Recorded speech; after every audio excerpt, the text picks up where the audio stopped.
yan, nag-boot na yung Wi-Fi 5 soft.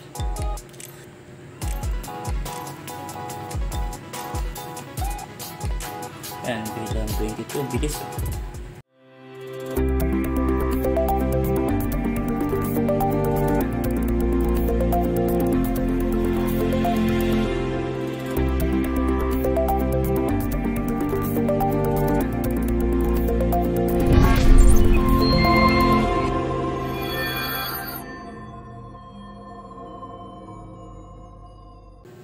Sa video ito, ibibigay ko sa inyo or ipapakita ko sa inyo kung paano ko i-flash yung Wi-Fi 5 software dito sa Dell Wyse 340 mini PC.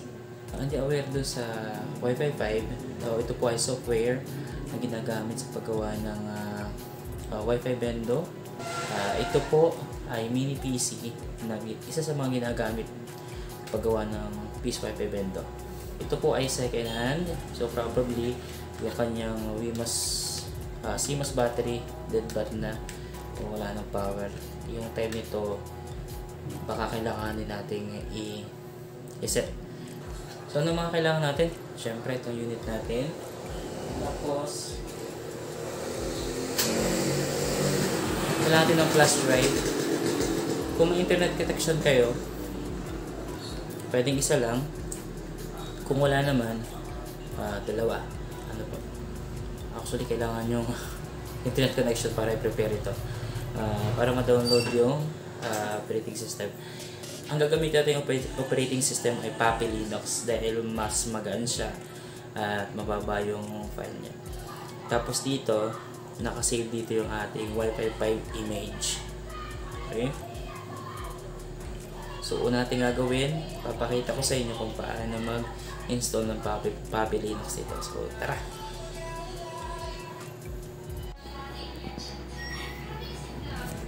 O nga palang ginagamit ko po ay Yumi. Pero itong UEFI version. Yan, kasi ang ating Dell Wyse 340 o ang ating mini PC ay UEFI na. Huwag po kayong gagamit ng legacy nito. Pwede rin yung Rufus o Disk Imager. Bahala na po kayo kung anong gusto niyo. Pero komportable ako dito sa Yumi UEFI o UEFI. Matagal na ko na itong ginagamit. Yan. Check natin. Ito yung version niya. Yan. Ayan. Then agree. Na-download ko na rin yung Puppy Linux. Yan, dito siya. Search nyo lang Puppy Linux. Dito siya na-download. Ayan, sa site mo. Ayan. Ito yung official na site ng Puppy Linux. So, yan.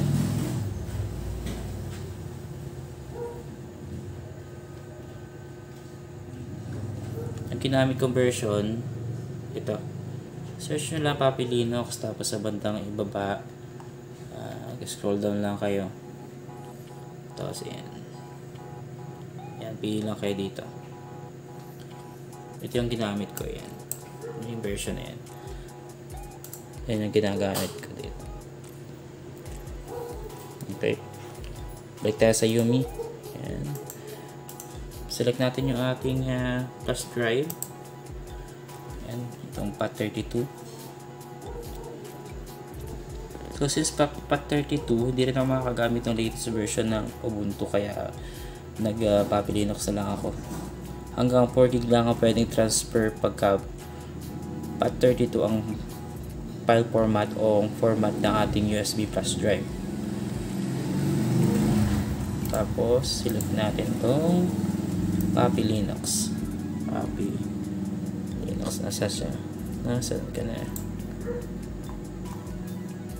Ayun. Puppy Linux. Okay. Tapos browse natin yung image.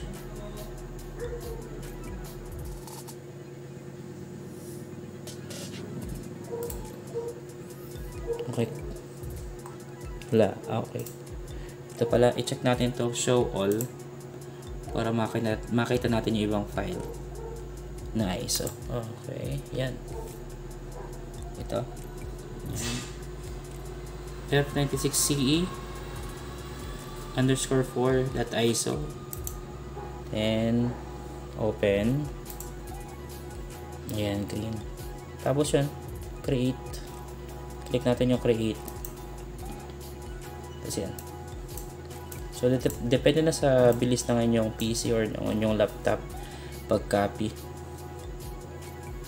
Kung mas mabilis, di mas maganda. O mas magataas ang specs, mas mabilis mag-copy. Yan, okay na. Then next. Tapos no. Para amix it. Okay, finish. Next natin gagawin, siya nga pala, nalimutan kong banggitin kanina. Ito nga pala ang mini PC natin, itong Dell Wyse 340. Ang output ng image niya or ang output para sa monitor niya ay DisplayPort. So, nagkataon din yung aking monitor may DisplayPort, tapos may DisplayPort cable ako. So, magagamit ko yung monitor. Kung wala naman, pwede kayong gumamit ng adapter. So, yan na mga ka-Wi-Fi. Ito na naka-plug na. Ito USB for mouse at keyboard. DisplayPort cable papunta sa ating monitor. At ito na yung dalawa nating USB. Ayan. Andito yung Puppy Linux. Tapos andito yung Wi-Fi 5 image. Yung link kung saan nada-download yung Wi-Fi 5 image, nasa group yan. Or kung wala naman, siguro pwede ka na malagay sa description. Pati itong sa Puppy Linux. Okay? So, kanina nabanggit ko, second hand ito, probably dead bat na nga yung kanyang CMOS battery. Ayan. Medyo matagal niya mag-boot sa simula. Ayan, may doon na siyang off natin yung ilaw para makita niya. Ayan. Ayun. Magbiblink lang siya ng puti, tapos mag-orange yan. Ito. Ayan. Ayan, hintayin lang natin. Hintayin lang natin magpakita yung logo ng Dell. Tapos press natin yung F12. Ayan, F12. Ayan. So dapat lalabas yung blue. Hindi gumana yung F12 dahil ito yan. Ito yung effect nung walang CMOS battery. Walang nakaset na time. O naka-default yung time niya. F1 lang. F1. Ayan. Or pwede natin iset yung time para sa next na mag-boot tayo, nakaset na yung time niya. Tapos, ito yung built-in hard drive. Tapos, ito yung SanDisk. Dito tayo sa SanDisk. Select lang natin arrow up or arrow down. Then, enter. Okay.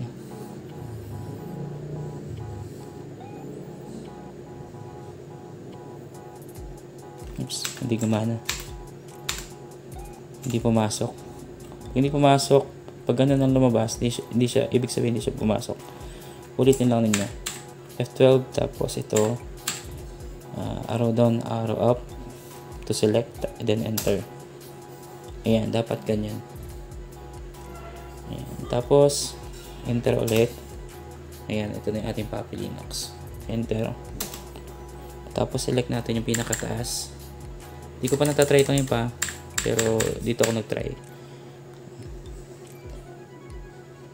Okay, select natin, arrow up, arrow down, tas enter.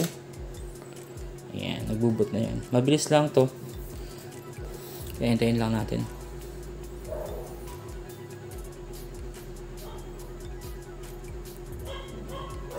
Hindi ko na ito po-pause, mabilis lang naman dito.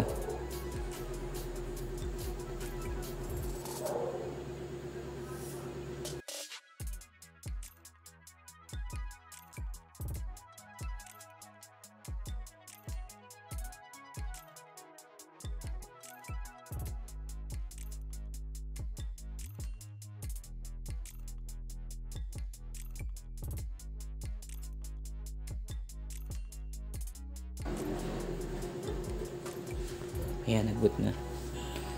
Okay.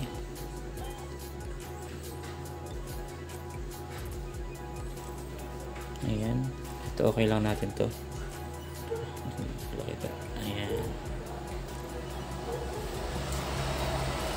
Ayan, okay lang natin to. Ayan, okay.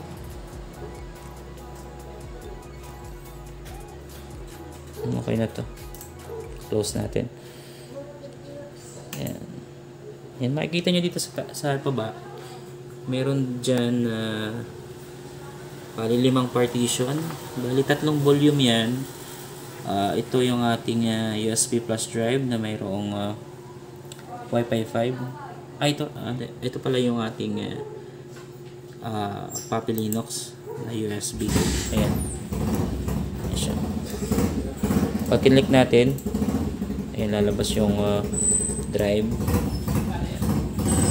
Close na. Ito naman yung ating isa pang flash drive kung saan nakasave yung ating ayan.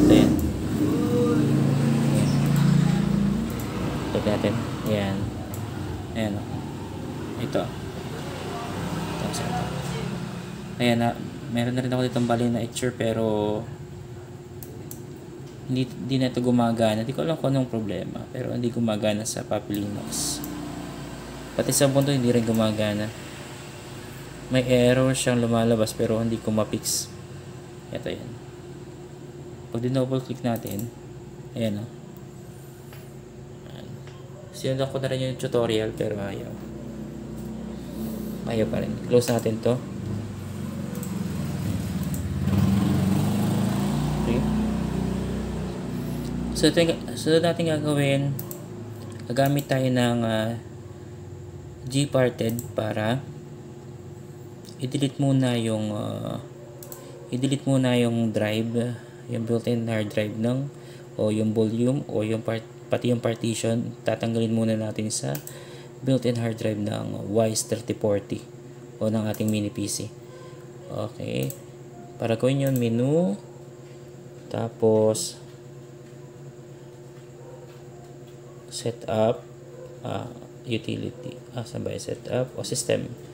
Yan, menu, ulitin ko, menu, system, tapos Gparted. Yan. Tapos click natin tong built-in memory. Ayan. MMC PLK1 card. eMMC po yan. O eMMC, embedded na storage. And okay. Ang katumbas ito sa Windows disk partition o disk management. And yan. Okay. Ayan, makikita nyo dito may Wi-Fi 5 na. Kasi nga mayroon na yang naka-flash na Wi-Fi 5. Pwede nating i-direct na tinry ko i-direct na i-flash dito.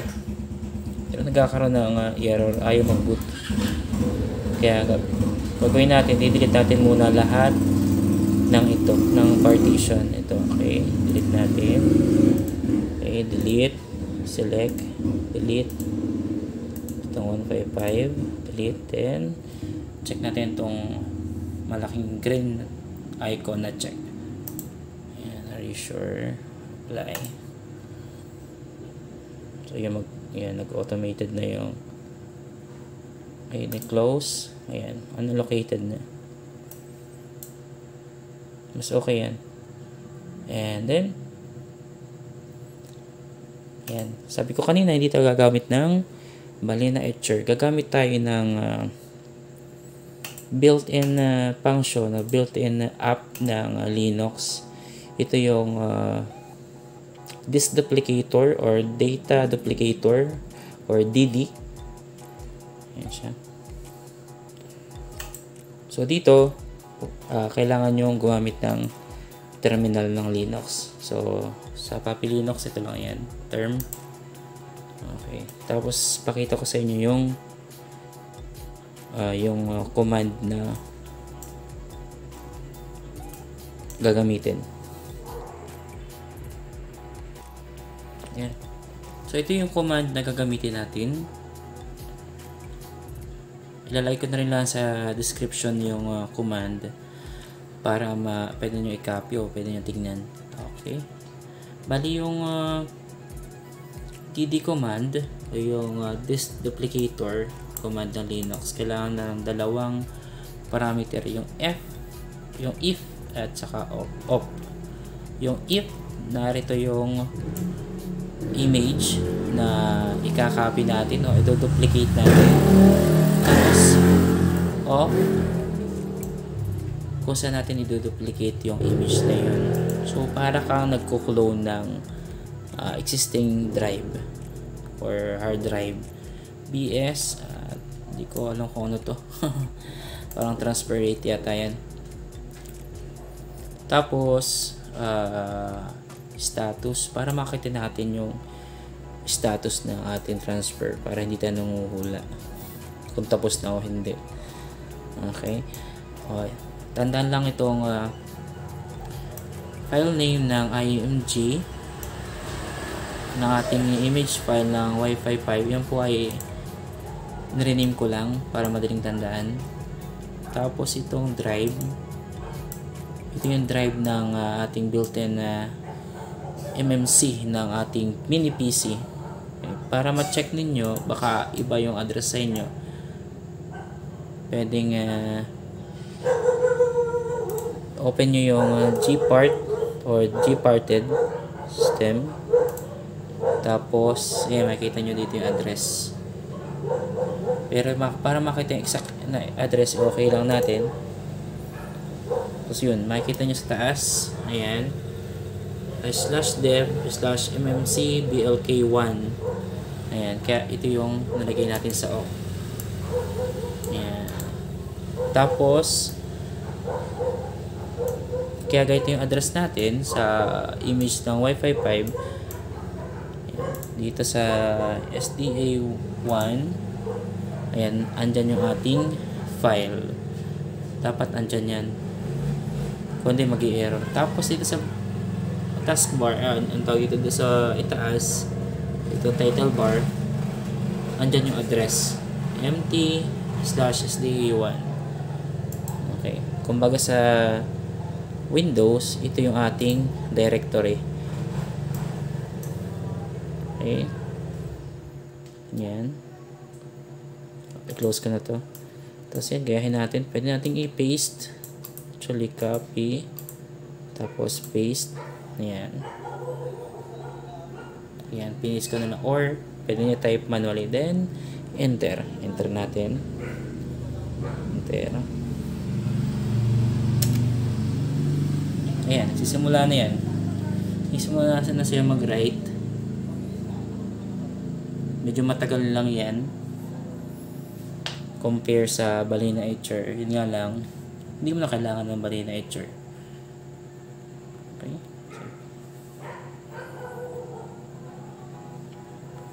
Ipopause ko na lang itong video, medyo matagal to, siguro mga 10 minutes abutin ito, depende sa speed ng USB plus drive natin. So yan, tapos na po yan. Pag ganyan ang lumalabas, yan, tapos na po yan. Records in, may records out. Okay, close natin to. Tapos papansin nyo dito sa ibaba, meron na siyang dalawang partition. Okay.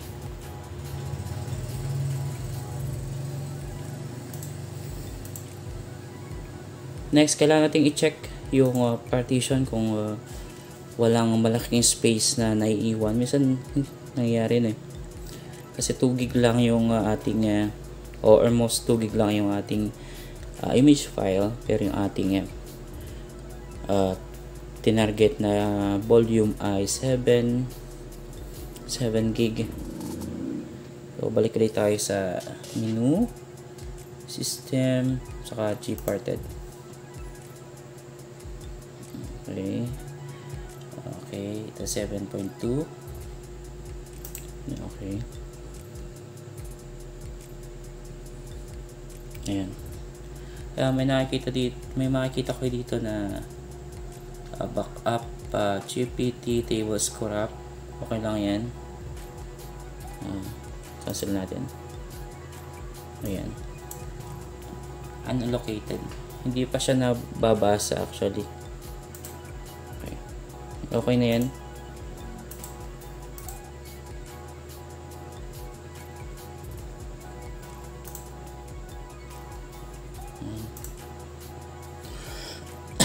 Click natin lang okay.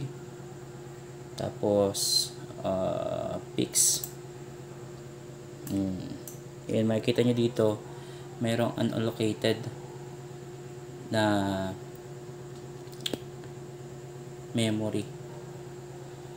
So ito expand natin itong MMLP2 na partition. Itong partition na MMLP2, ito yung file system ng Wi-Fi 5. Yan siya. Siguro kailangan natin itong i-expand in case na gusto natin mag-upload ng movies o malalaking files. Yan. So right click, resize or move, tapos drag lang natin dito. Magtira lang tayo ng mga siguro mga 300 MB. Yan. Sabi daw ng mga expert, mas magandang mayroong tira na unallocated. Mga 200 or 300 MB okay na. Then click resize, tapos check natin to. Yan, then apply. Okay. Save detail, close natin. Yan. May pinakitang error pero ulitin natin. Ano ka-mount nga pala to? Ito. Yan. I-unmount muna natin. Unmount. Kumbaga in-use ko sa Windows, naka-in-use yan. Okay. Ulitin natin ulit. Resize. Okay. Ito lang tayo mga 200 MB. And click resize. Tapos apply. Apply.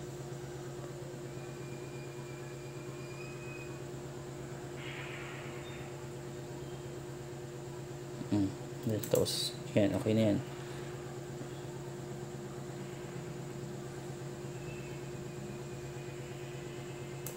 So, yan, ito po yung mga partition. Bali, 4 yan. Okay. Close natin to. Tapos, meron pa tayo isang gagawin.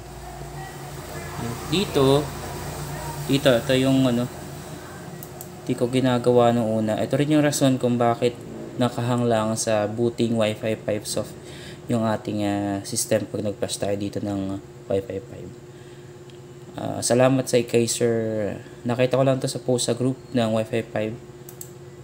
Ito yung ginawa niya. Sinubukan ko, okay naman. Dito sa MMLP1, ayan, i-edit natin yung yung grab file.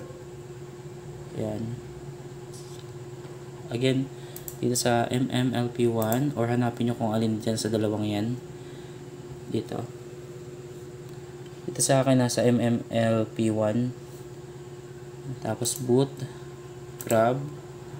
Pagdating dito sa grab config o grab.cpg, right click natin, tapos itong arrow right, open natin ng notepad. Ayan, text editor para sa Linux. Tapos itong part na to, itong may root weight, dito tayo naghahang eh. Ayan. Iniintay kasi ito, parang iniintay yung response ito. Ito lang yung i-delete natin. Ayan, ito. Ayan. Oops. Ayan, delete natin. Delete. Okay. Tanggalan natin ng space na konti. Ayan. Tapos, save. Control S or click nyo yung file, tapos save. And close. Okay. Menu. Leave. Tapos, reboot. No. Yan.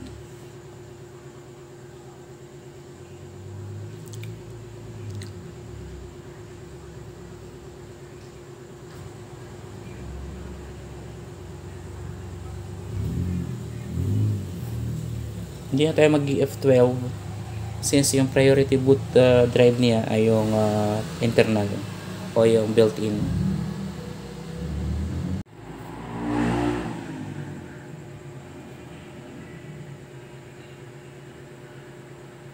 Ayan.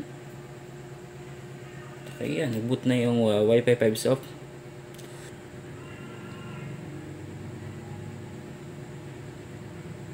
Ayan, bilang 22. Bilis oh. Ito. Kamay natin, nanggal ko na yung hindi ko na lang napakita sa inyo. Hindi pala nagre-record. Saksak natin tong USB LAN kung madidetect. Ito, pwede dito. Ayan. Ito sa USB 2.0. Back.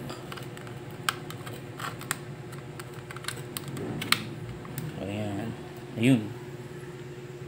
Ayan, detected na yan.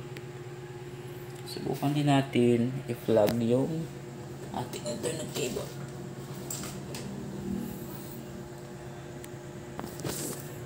Oops. Cable. Yun na, pa-plug ko na. Tapos baliktad.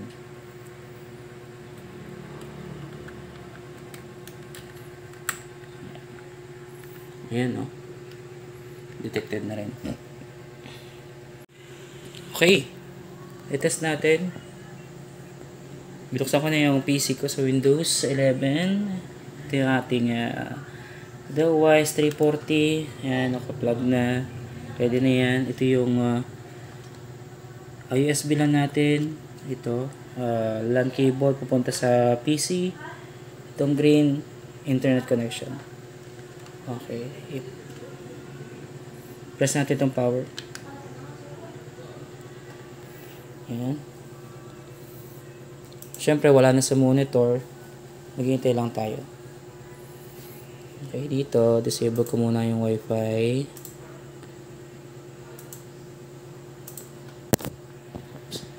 Buksan ko yung control panel.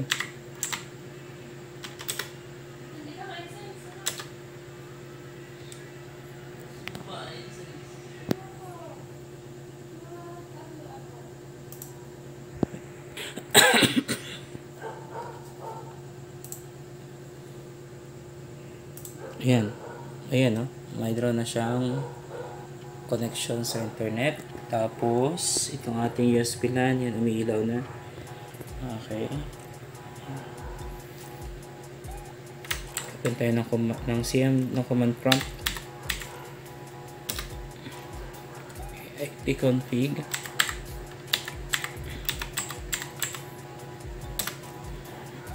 Ayan, may pinabilis Bilis boot. Okay, open tayo ng browser. Ayan, hindi ko lang alam kung bakit di nagpa-pop up. Siguro mamaya. Okay, sa browser, dahil natin. Punta tayo sa portal. 10.10. Okay. Enter. Oops. Buka tayo.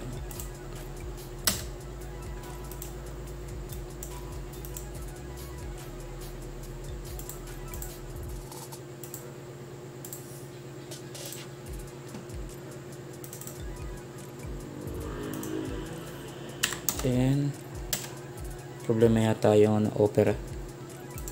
Ayan. So, ito na yung ating portal.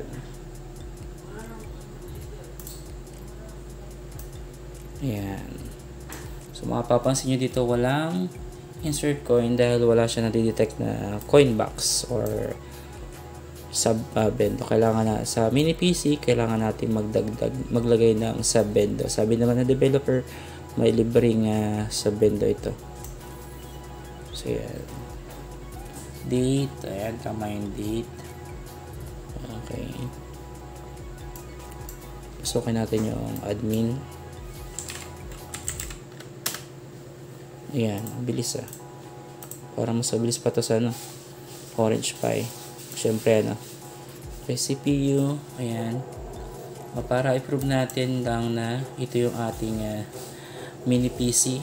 Ayan, ating Dell Wise 340 client. Ayan siya. Okay. Ayan. Hindi ko lang alam kung tama itong CPU Team 0 Celsius per core. So, ayan.